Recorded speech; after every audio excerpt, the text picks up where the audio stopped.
இன்றைக்கி நம்ம என்ன குழம்பு பார்க்க போகிறோம்னா கத்திரிக்காய் சாம்பார் பார்க்க போகிறோம். வாங்க வீடியோக்குள்ளே போகலாம்.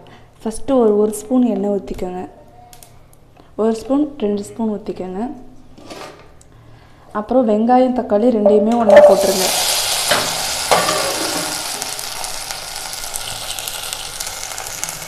நல்லா கிண்டி விடுங்க வெங்காயம் தக்காளியை.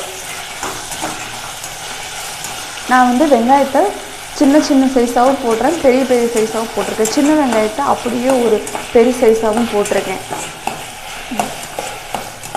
அப்போ தான் வெங்காயம் போட்டால் நல்லா டேஸ்ட்டு கிடைக்கும். நான் வெங்காயம் கொஞ்சம் நிறையாவே போட்டிருக்கேன். நான் தக்காளி 4 தக்காளி போட்டிருக்கேன். பருப்பு ஊற வைக்கிறப்பே பருப்பு வேக வச்சுருக்கேன். அந்த பருப்புக்கு 2 தக்காளி, குழம்புக்கு 2 தக்காளி போட்டிருக்கேன். இப்போ இந்த வெங்காயம் தக்காளி வணங்குறதுக்கு கொஞ்சோண்டு கல் உப்பு போட்டுக்கிறேன். இப்போது நல்லா தக்காளி வணங்கிடுச்சு. இப்போ கத்திரிக்காயை போடுவோம். நான் கத்திரிக்காய் இந்த கலர் கத்திரிக்காய் எடுத்திருக்கேன். இப்போ கத்திரிக்காயை நல்லா பரட்டி விடுவோம்.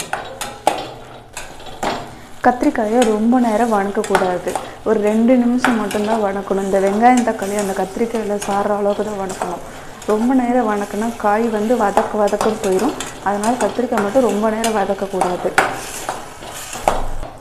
இப்போ கத்திரிக்காய் வணங்கினது போதும், நம்ம பருப்பு தண்ணி ஊற்றிடலாம். நான் ஆல்ரெடி பருப்பை வேக வச்சுருக்கேன். அந்த பருப்போட தண்ணியை நம்ம குழம்புலேயே சேர்த்துக்கிட்டோம்னா சூப்பராக இருக்கும், டேஸ்ட்டாக இருக்கும்.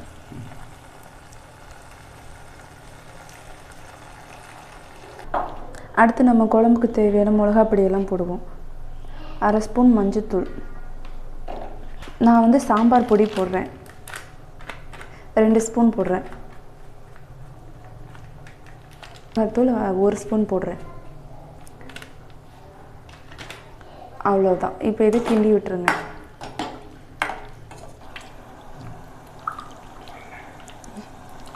அடுத்து நம்ம புளி தண்ணி ஊற்ற போகிறோம். நம்ம புளி நான் சின்ன நெல்லிக்காய் சைஸ் தான் ஊற வச்சுருக்கேன். ஏன்னா நான் தக்காளி 4 தக்காளி போட்டிருக்கேன்.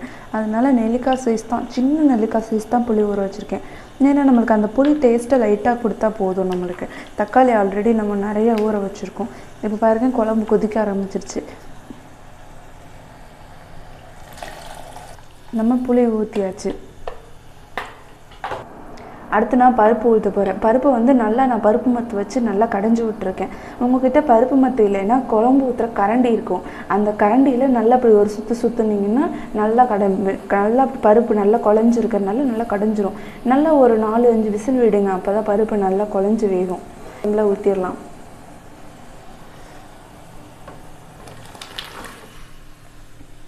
இப்போ குழம்புல பருப்பு ஊற்றியாச்சு. குழம்பு நல்லா கொதிக்க ஆரம்பிச்சிச்சு. நான் கொத்தமல்லி கொஞ்சோன்னு போட்டுக்க போகிறேன். ஏன்னா குழம்புக்கு டேஸ்ட்டு இது கொஞ்சம் கொடுக்கும், அதுக்காக வாசமாக இருக்கும். இப்போ நல்லா ஒரு 10 நிமிஷம் குழம்பு கொதிச்சு கொஞ்சம் சுண்டட்டும்.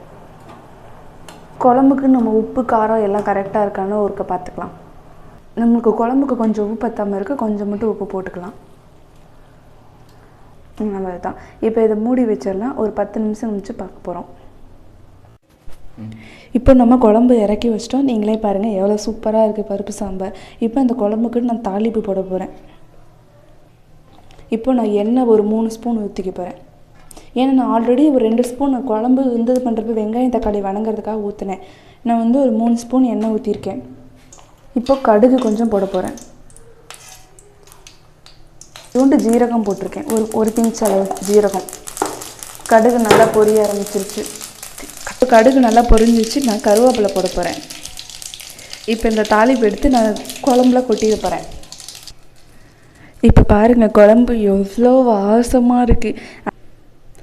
என்னோடய குழம்பு பிடிச்சிருந்தா என்னோடய சேனலை சப்ஸ்கிரைப் பண்ணுங்கள். மறக்காமல் பெல் ஐக்கானை கிளிக் பண்ணுங்க.